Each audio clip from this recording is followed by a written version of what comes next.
Good evening. It's an honor and a pleasure to be here again tonight.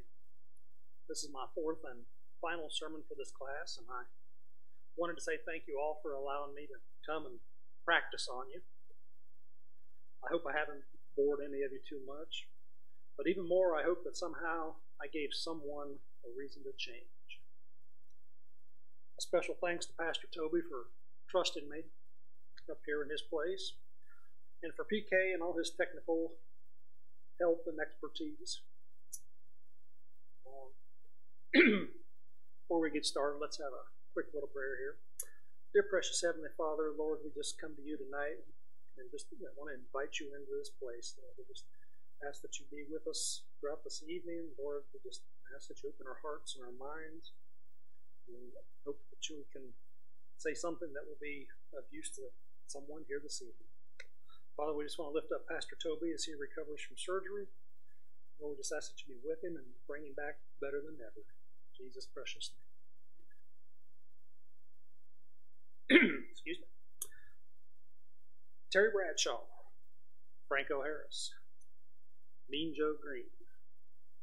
I'm sure many of you recognize these names as former Pittsburgh Steelers who played during their glory years in the 1970s. But do you know who Roy Gerela is? Carl Roy Gerela, born April 2nd, 1948. The 5'10", 185-pound place kicker from Rockville, Maryland, was a member of the 1978 Super Bowl champion Steelers as well. In fact, he played in 3 Super Bowls, converting 2 of his 6 field goal attempts in the big games. He wasn't exactly a star. I can identify with Mr. Gerela a little. I played some ball back in my youth. It's funny because my senior year, I was exactly the same size as Mr. Gerela, 5'10", 185 pounds. But I was a lineman, left guard specifically. And as I got older, my teammates got bigger. Well, I didn't play that much the last couple of years. I was a little undersized for a lineman. I probably should have moved to tailback. But I digress. Still, I played every year. Not for glory, that's for sure. But for the love of the game and my teammates. Have you ever done something for someone just because you loved them and didn't expect anything in return?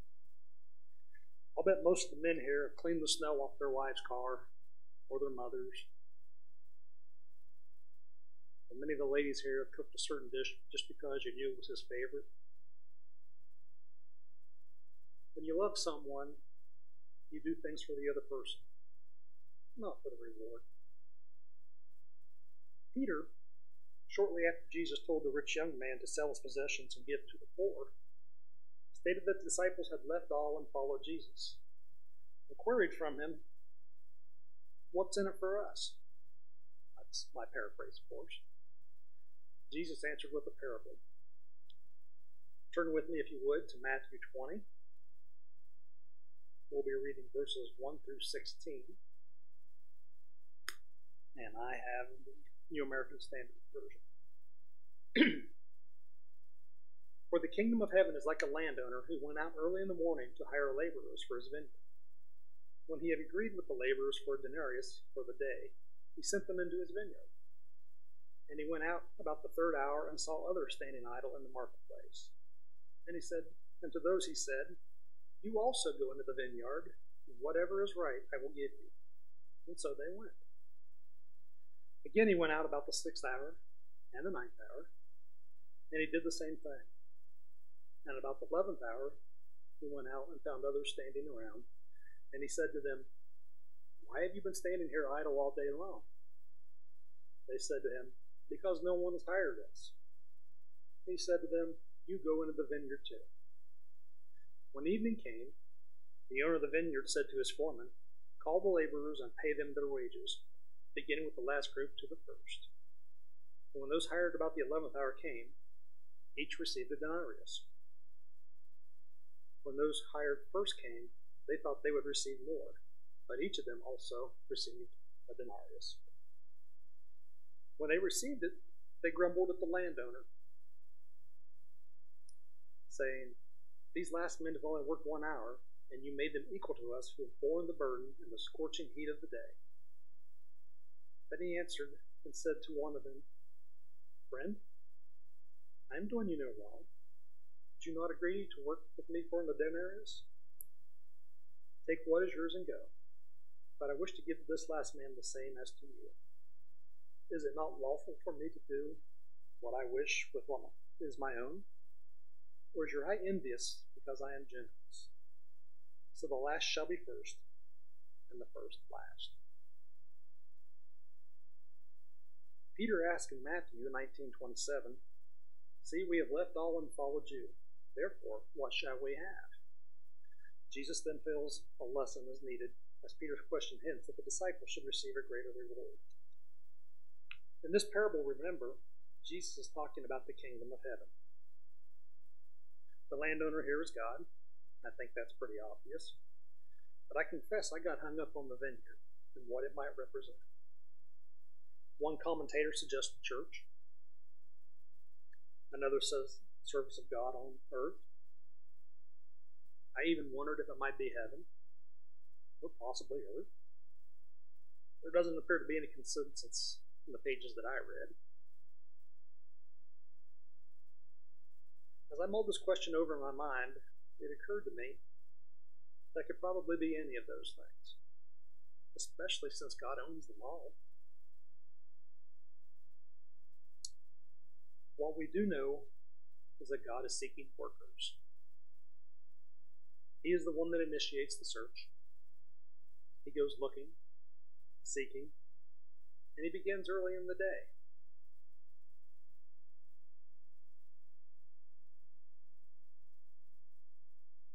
He promptly finds some workers who came prepared to work. These guys probably had their tool belts on, and they're looking to make a buck. Negotiations take place, and they settle on a denarius a day.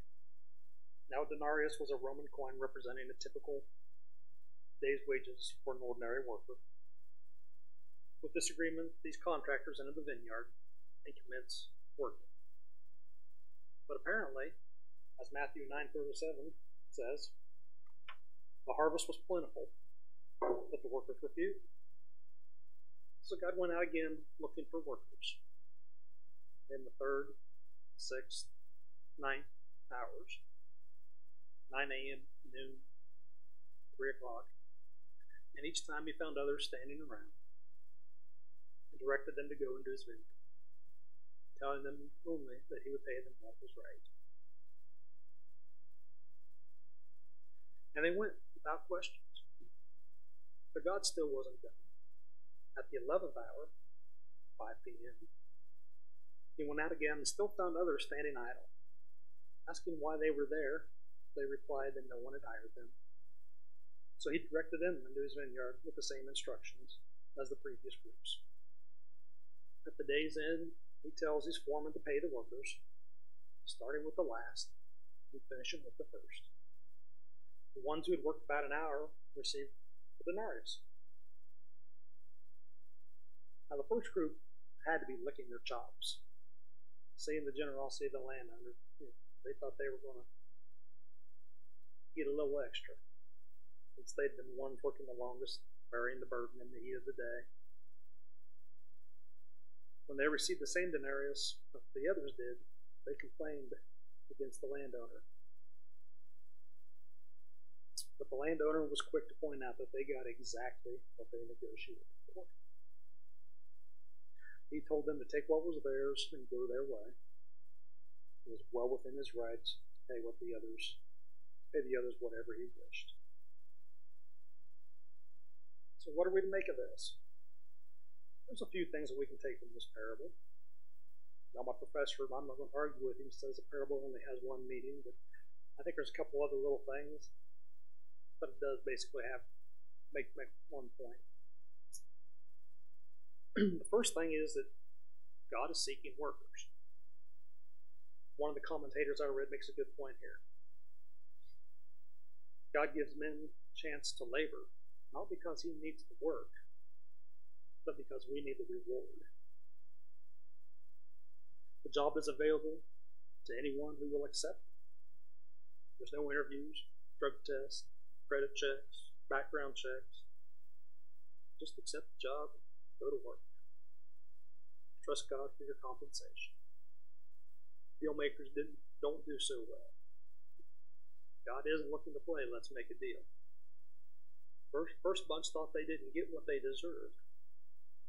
They should be thankful for that. In fact, we should all be thankful for that. If God's kingdom were merit-based, we would all be in a heap of trouble.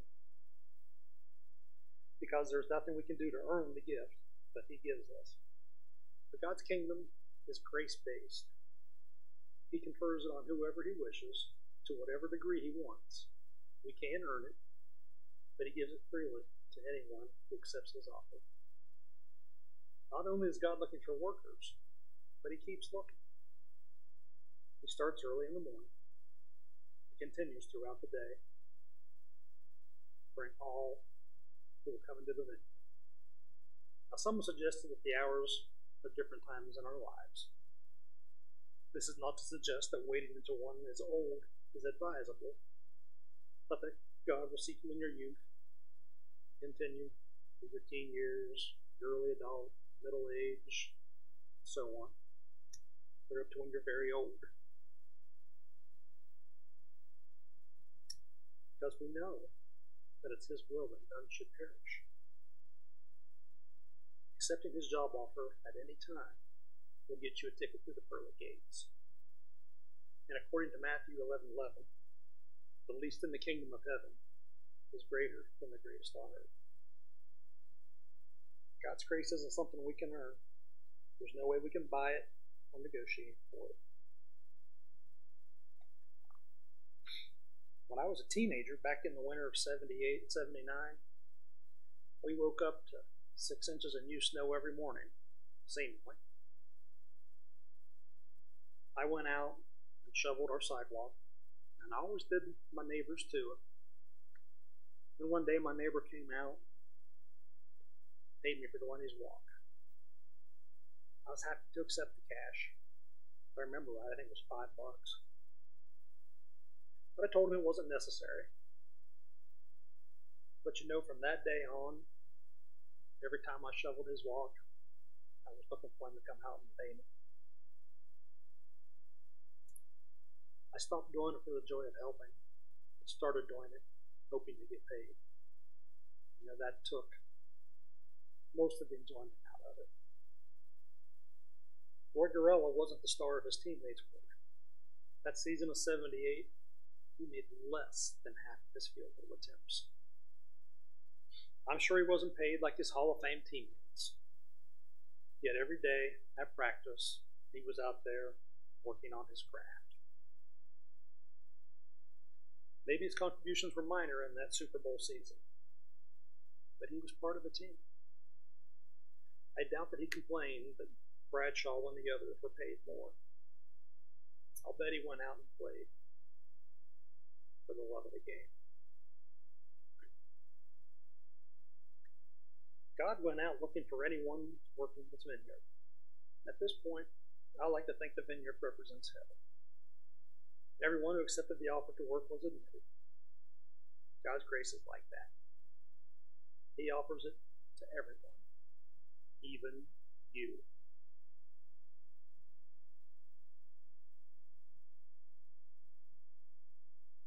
If you negotiate for it, you'll likely be disappointed. But if you accept it as the gift that it is, you will be paid more than you ever hoped for. Maybe you're not a part of God's team. But hey, He's always holding tryouts. Now would be a great time to join. Everyone who applies is accepted. Or maybe you've been in the game for a long time and you've decided that you're one of God's stars. And your reward should be greater than most. God's grace extends to all. In 1976, Billy Davis Jr. and Marilyn McCoo had a song entitled, "You Don't Have to Be a Star." Some of the lyrics are a little fitting here.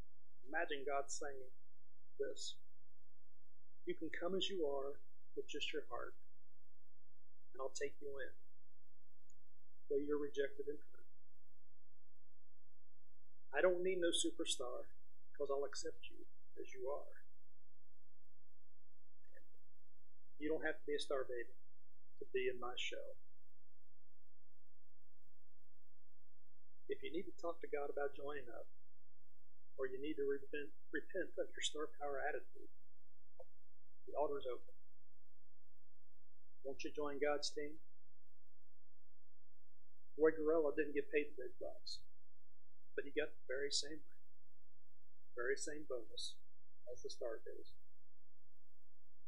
Maybe you can be a star for God's team, but you don't have to be. But I read the end of the book. God wins. He wants to take you with us. Let's pray. Dear precious Heavenly Father, Lord, we just thank you that you do extend grace to each and every one of us. Lord, we know that there is nothing that we can do to earn that grace. There's no works that is required to earn that grace other than repenting, Lord. And Father, we just ask that you would help us all to see that and accept it for what you would have us to do. In Jesus' precious name. Amen.